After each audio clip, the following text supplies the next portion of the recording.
ছেলে দূরে খেলছে, তাড়াতাড়ি পা চালাই বাবা।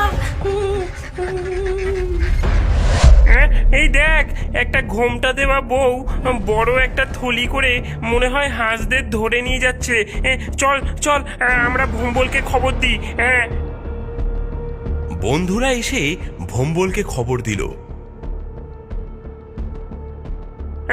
কোথায়? চল তো দেখি।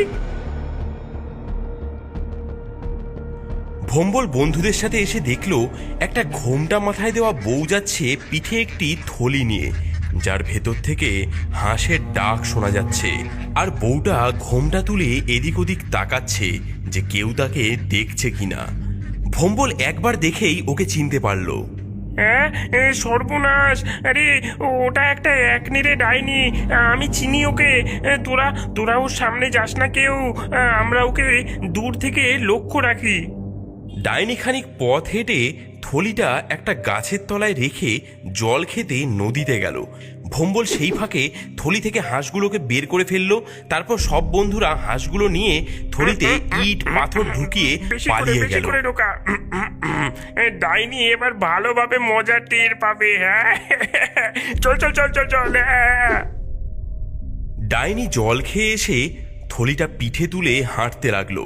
কিছুটা পথ গিয়ে খুব ভারী লাগছে বলে আর হাঁসের শব্দ শুনতে না পেয়ে থলিটা নামিয়ে সে খুলে দেখলো থলি ভর্তি ইট পাথর, হাঁস নেই। ওগো ওগো, আমার কি সর্বনাশ হলো গো! এই এই শয়তানিটা এই শয়তানিটা কে করলো আমার সাথে? ছাড়বো না, ছাড়বো না, আমি তাকে ছাড়বো না।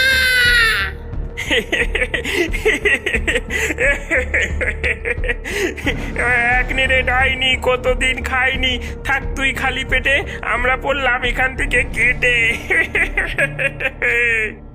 একনেরে আরো রেগে গেল ভম্বলের ওপর এবং চেঁচিয়ে বলল,